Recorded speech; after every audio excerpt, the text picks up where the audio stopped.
but There we go. he's quite a story guy as far as storytelling. He's a poet, an accoladed poet, I should say.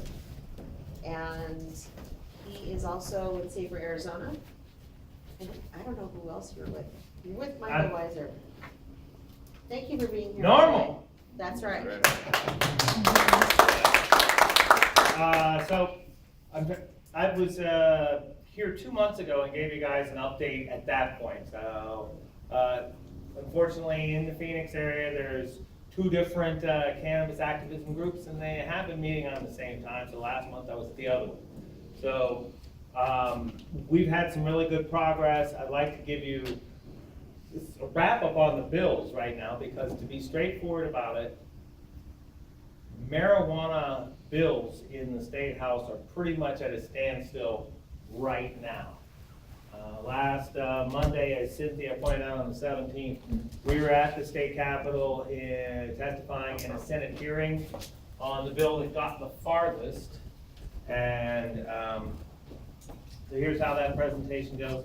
You know that Safer Arizona has been doing polling of the different state representatives so we could see, how to strategize to get marijuana laws changed. I encourage you to look at the black and white, because that's the most recent polling. We have an earlier polling that's in color, but I don't stand by any of that. Black and white. And also, this will be your opportunity to find the contact information for your representative. Write that down on your sheet of paper, because the address, the email address, and the phone number are right there. District by district. We're in, 17 here? 16, 17. Mesa has a lot of 16. You're in 17 here. You're in 17 in Chandler, and then there's also 18 down this corner. Right. I'm hoping that you will know that. That wasn't what I was going to talk about. Big bill that Safer Arizona was pushing was this bill. I'm going to pass these around, and then I'll end up back over here.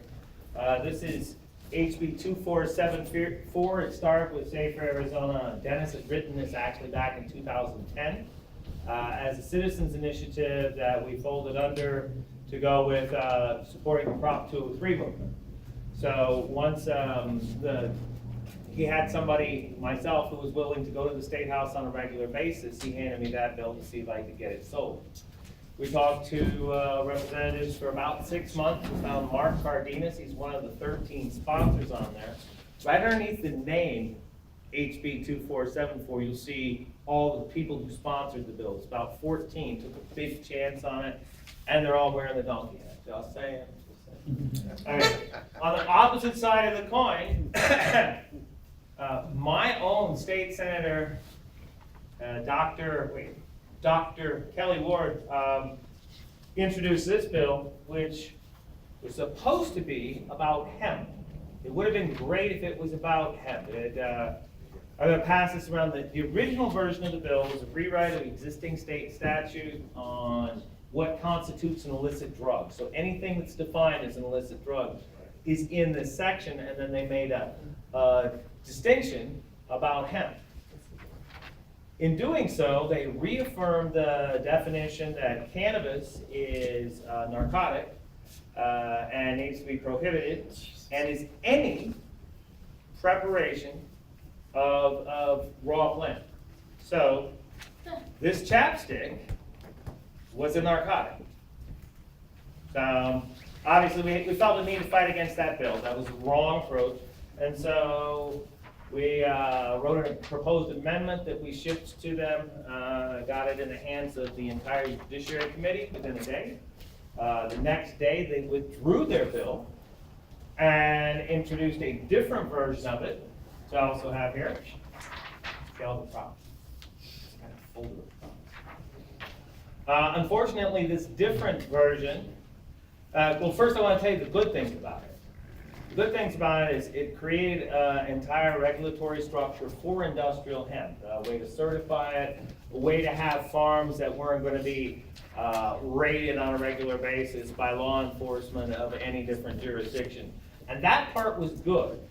The part that we didn't like was that then in the second half of the bill, it goes back to that 2474, our bill to end felony sentencing, and rewrites the sentences. And it's like they actually put their bill in the one that we were trying to get them to pass, like as if you you ever seen a dog pee on a corner and then kick the dirt on it? That's what it was. It was really amazing. So we rallied up a group of people to come to the state capitol and talk about the fact that this bill was a cloak and dagger device.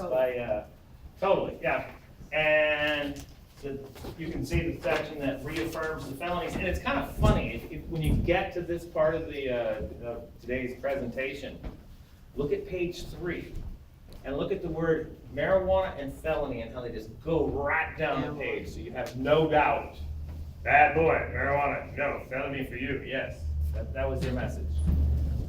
So, I had 5 different people testify on this bill, including a dispensary owner out of Tucson, Jesse Lopez, who has purchased 35,000 acres in northern Arizona for hemp. I need his phone number. I may be able to get that to you, but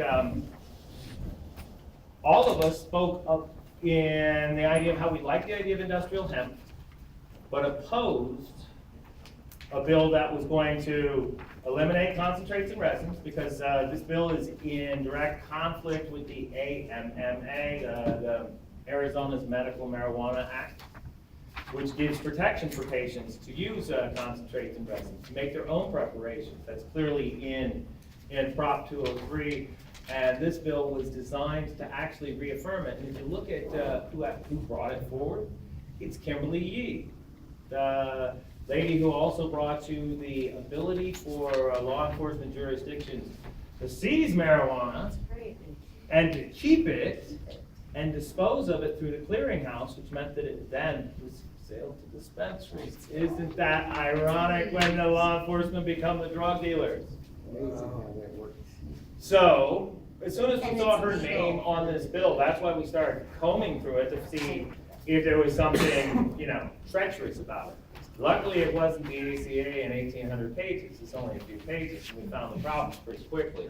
So, once again, we offered the amendment to protect patients. It's a simple 13-word amendment. It says, except when used in accordance with ARS 3628.1, the Arizona Medical Marijuana Act. So all they had to do was protect the patient. Ironic, the person sponsoring the bill is a doctor, would not protect the patient. And of course, we wanted to go back to respecting our bill of ending felony sentencing, so we brought that forward too. Most of the people who testified said that they were in favor of the bill despite the flaws. I said I was opposed to the bill because of the flaws, but we're handing out these pages of how they could amend it, so it would be properly done.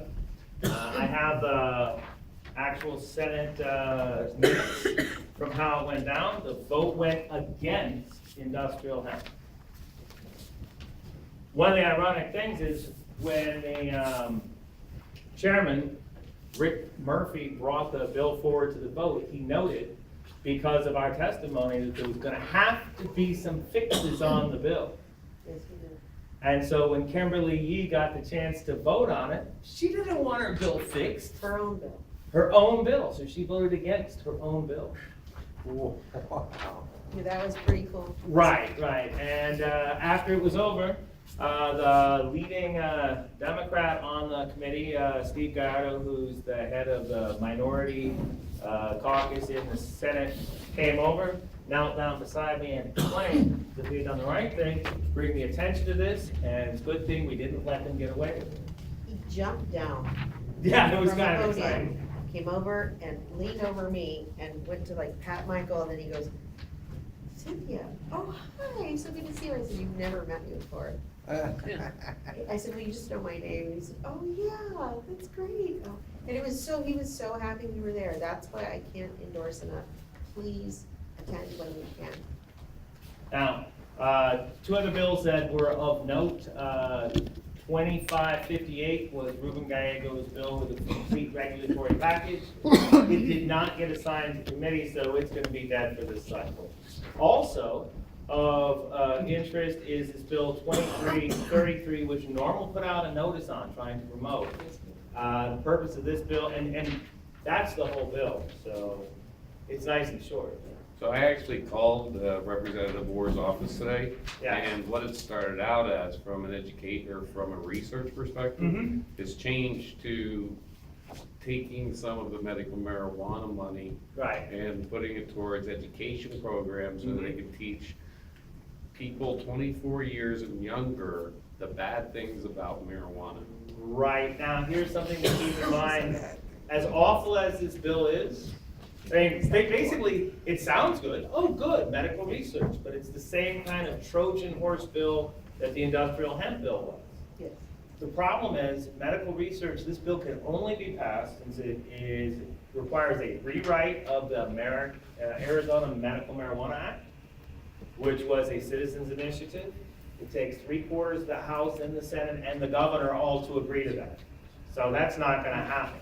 I mean, when Ethan Orr put this bill up, it was go team, but nothing's gonna happen on this bill. I'm not disparaging Ethan Orr, I think that he's a fine guy. But here, I also wanted you guys to have a chance to look at, here's the, people who signed in to testify. Cynthia you signed it as somebody else, right? Not sure how I signed that, it how or under- why that happened. Under a policeman's name. Okay, and then here's the actual testimony, though, they didn't take our minutes of what was said. I had prepared a presentation kind of similar to what you guys got, and earlier in the day, they were letting people talk for like 40 minutes about the bills and all the proposals, and when it came time to sequence them, they put me last, and they said, you'll only get 2 minutes. Yes, but do you notice that when it was HB 2474, they looked right at you? And then, I wanted to note this also. Dennis did leave the room. They noticed when Dennis did left the room. I figured he probably just had to, whatever he needed to do, okay? They gave him a second, And then they called me. and then they said, okay, that's it. And they went to the next person to talk. Right. Luckily, Gallardo looked over, and he just did this. And they allowed Dennis to come to speak after Michael. It was intense. And my heart was just, 'cause I Right. wanted Dennis to be heard. This is important, you know. Whoever was there, they need to be heard. So just remember, when they're talking about something else, go ahead and leave. Don't, No, when they're talking about your stuff, be careful. No, be Yeah. careful. I had 3 other updates I wanted to give you that are not related to legislation. I don't know if there's going to be any further legislative action. Steve Gallardo did say that there is a possibility, if a bill is working very much in his favor, that some of these ideas could be amended and added on to a bill, in much the same process as the striker had happened. But aside from that, on this week, on March 1st and 2nd at ASU, the Students for a Sensible Drug Policy are holding a 2-day seminar featuring some of the leaders in the industry. And then on the second day, me. The first day is all the big people like Aaron Smith from the National Cannabis Industry Association, Sue Sisley, Dr. Sue Sisley, who is the person responsible for promoting medical research on marijuana in Arizona, and several other people. The second day, Dennis Volke and I are doing presentations on activism, not just the summary of what you guys just heard from me, but how to encourage folks to be active, things that they can do. So that's this week. On March 12th, we're having another day of advocacy at the Capitol. So if you're have a story that you're willing to share with your legislatures, we'll help you get that appointment. We'll get you somebody to talk to. March 12th, that will give us 3 months in a row where Arizona patients have been at the state capitol making a presence and making sure that we're known. And then, this is the exciting thing for me, on March 12th, Lawn Gnome Books, which is in the heart of downtown art scene, 5th and Roosevelt, if you know where I'm talking about in Phoenix. Bunch of silence there. No, It's a real place. Anybody been to First Friday in Phoenix? yay. Okay, that neighborhood on April 12th, Lawn Gnome Books And Performance Space is holding a Safer Arizona fundraiser, 7 to 10. NORML is invited to set up a booth there. We're going to have speakers and bands that are cannabis friendly. There will be a ticket price of $5 in advance, $7 at the door. If you're part of our staff, then you'll be on the will call list. This is a real step forward. Turnout at Long Known Books, carrying Safe Arizona's petition, got Mayor Greg Stanton to sign the petition for marijuana legalization. And we're gonna see if we can get him to partner into our event. There'll also be voter registration. So April 12th, March 12th, and find out who your representative is and let them know that you care, because that's the only way we're gonna change things. Thank you. Thank you.